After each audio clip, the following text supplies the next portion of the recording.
Student chemistry with प्रवेश में पुनः आपका स्वागत है। क्लास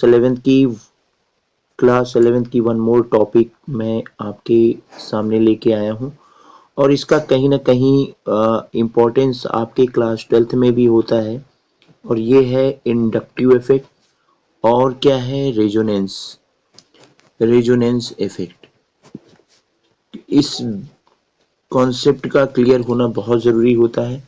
तो शुरू करते हैं क्वेश्चंस के रूप में कैसे ये मिलता है। क्वेश्चन दिया गया है कि give 3 points of differences between inductive effect and resonance effect. आपको 3 पॉइंट में, कितने पॉइंट में, 3 पॉइंट में आपको क्या करना है, डिफरेंसेस बताने हैं।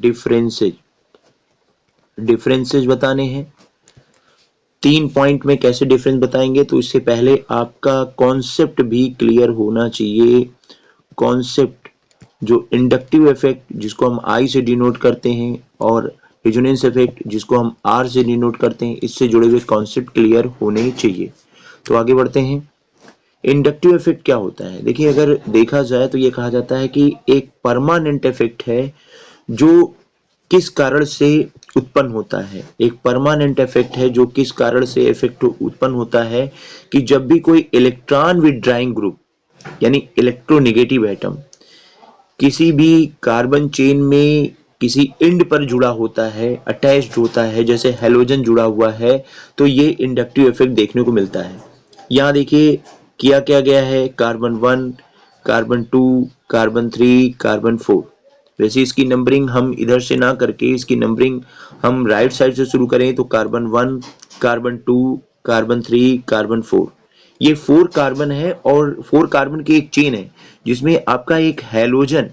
देखिए, आपको पता ही होगा कि हैलोजन एटम कौन कौन से होते हैं। आपके ये होते हैं क्लोरीन, ब्रोमीन, आयोडीन, इसके अलावा फ्लोरीन। ये आपके हैलोजन एटम हैं। ठीक है, तो क्लोरीन जुड़ा हुआ है। अब क्लोरीन क्या है, इसकी इलेक्ट्रोनेगेटिविटी 3.0 होती है। इसकी इलेक्ट्रोनेगेटिविटी 3.0 होती है। कार्बन की 2.5 होती है। तो इससे क्या कंडीशन जनरेट होती है? देखिए, अगर देखा जाए तो कार्बन 1 और क्लोरीन के बीच में एक कोवेलेंट बॉन्ड है। कोवेलेंट बॉन्ड का मतलब one share pair of electron is present. लेकिन क्लोरीन की इलेक्ट्रोनेगेटिविटी ज्यादा है, मोर इलेक्ट्रोनेगेटिविटी ज्यादा है, जिसके कारण ये शेयर पेयर इलेक्ट्रॉन किधर अट्रैक्ट होगा, क्लोरीन की तरफ मोर अट्रैक्टेड होगा, राइट। और जिसके कारण क्या होता है कि जब क्लोरीन की तरफ ये share pair of electron more attracted होते हैं तो इस क्लोरीन के ऊपर भाई अगर दोनों के मिड में ये इलेक्ट्रॉन पेयर होते तो दोनों पे इक्वली चार्ज होता। लेकिन चूंकि क्या हुआ कि share pair of electron chlorine की तरफ ज्यादा अट्रैक्ट हो गया। क्यों? क्योंकि इलेक्ट्रोनेगेटिविटी क्लोरीन की ज्यादा है, तो जिसके कारण इस पर partial positive charge, partial negative charge chlorine पर डेवलप हो गया।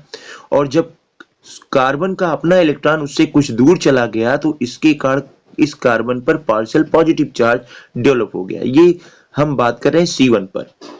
अब देखिए क्या होता है कि जब C1 कार्बन पर पार्शियल पॉजिटिव चार्ज डेवलप हो गया तो आप देख रहे हो कि C1 और C2 यानी कार्बन नंबर 1 और कार्बन नंबर 2 के बीच में भी तो एक कोवेलेंट बॉन्ड है।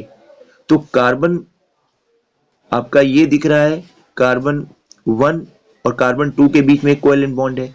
तो ये कोवेलेंट बॉन्ड, ये आपका जो कोवेलेंट बॉन्ड जिसमें आप कह सकते हो सिग्मा इलेक्ट्रॉन मौजूद होते हैं। कौन से इलेक्ट्रॉन? सिग्मा इलेक्ट्रॉन मौजूद होते हैं। सिग्मा इलेक्ट्रॉन यानी 1 पेयर ऑफ इलेक्ट्रॉन होते हैं, वो सिग्मा इलेक्ट्रॉन होते हैं।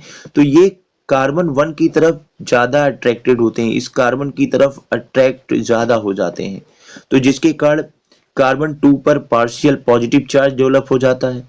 ठीक है, और इस पार्शियल चार्ज की बात अभी हम करेंगे कि ज्यादा होता है कम होता है।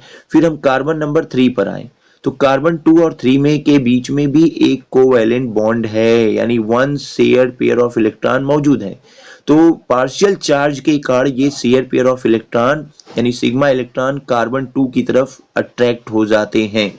पुनः हम कार्बन 3 और 4 के बीच में भी बात करें तो यहाँ पे भी शेयर पेयर ऑफ इलेक्ट्रॉन है, और ये शेयर पेयर ऑफ इलेक्ट्रॉन चूंकि कार्बन 3 पर भी पार्शियल चार्ज है, ये कार्बन 3 की तरफ अट्रैक्ट हो जाते हैं और इस तरीके से कार्बन 4 पर भी पार्शियल चार्ज डेवलप हो जाता है। लेकिन देखिए क्या है कि फोर कार्बन के बाद ये जो आपका इंडक्टिव इफेक्ट है ये ऑपरेट नहीं होता है, आपका इंडक्टिव इफेक्ट ऑपरेट नहीं होता है, ये नेग्लिजिबल हो जाता है। और अगर बात करें पार्शियल चार्ज की तो ये पार्शियल चार्ज जो कार्बन 4 पर डेवलप हो रहा है इसकी वैल्यू सबसे कम होती है, जो कार्बन 3 पर डेवलप हो रहा है उसकी वैल्यू उससे कम होती है, कार्बन 2 पर जो पार्शियल चार्ज होता है वो 3 की तुलना में ज्यादा होता है, और कार्बन 1 पर जो पार्शियल चार्ज होता है वो इन तीनों की तुलना में ज्यादा होता है। तो ये है इंडक्टिव इफेक्ट। इंडक्टिव इफेक्ट क्यों जनरेट हुआ? एक इलेक्ट्रोनेगेटिव एटम जैसे हैलोजन जुड़ा हुआ था एक कार्बन चेन में एक एंड पर, और इस कारण से सिग्मा इलेक्ट्रॉन का आपको डीलोकेलाइजेशन देखने को मिला, डीलोकेलाइजेशन देखने को मिला, डीलोकेलाइज हो गया, कंप्लीट ट्रांसफर नहीं हुआ, कंप्लीट ट्रांसफर नहीं हुआ, पार्शियल ट्रांसफर आपको देखने को मिलता है। आगे बढ़ते हैं तो देखिए इस तरीके से ये डिफिनीशन दी गई है कि the process of displacement of sigma electron का जो डिस्प्लेसमेंट होता है along the saturated carbon chain due to the presence of a polar covalent bond at one end of the chain। जैसे आपने देखा कि कार्बन और Cl जुड़े हुए थे, तो ये यही है presence of A polar covalent bond के कारण एक एंड पर पोलर, ये आपका पोलर कोवैलेंट बॉन्ड था, पोलर कोवैलेंट बॉन्ड था, एक एंड पर पोलर कोवैलेंट बॉन्ड था, और इस पोलर कोवैलेंट बॉन्ड के कारण क्या होता है?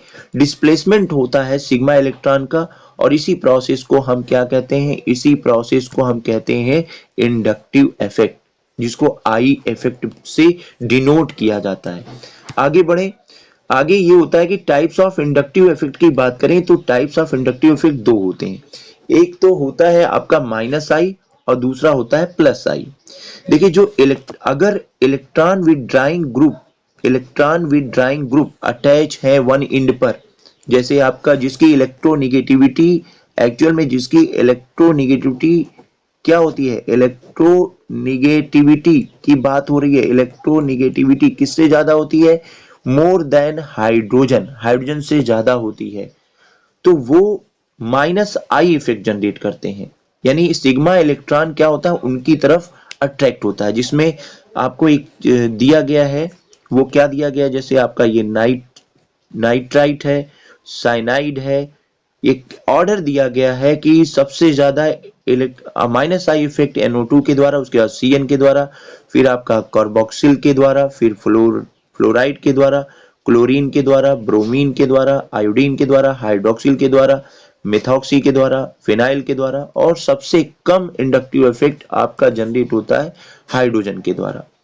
उसके बाद देखिए प्लस आई इफेक्ट की अगर हम बात करें तो प्लस आई इफेक्ट देखिए कौन होता है? जिसकी ये कहा जाता है कि इलेक्ट्रोनेगेटिविटी क्या होती है? हाइड्रोजन से कम होती है, ये हाइड्रोजन से कम होती है, वो प्लस आई इफेक्ट जनरेट करते हैं। तो इसमें आपका टर्शियरी कार्बन है, फिर आपका ये सेकेंडरी कार्बन है, ये आपकी एथाइल ग्रुप है, और ये आपकी मिथाइल ग्रुप है। इसके सेकेंड पार्ट में हम रेजोनेंस पे बात करेंगे।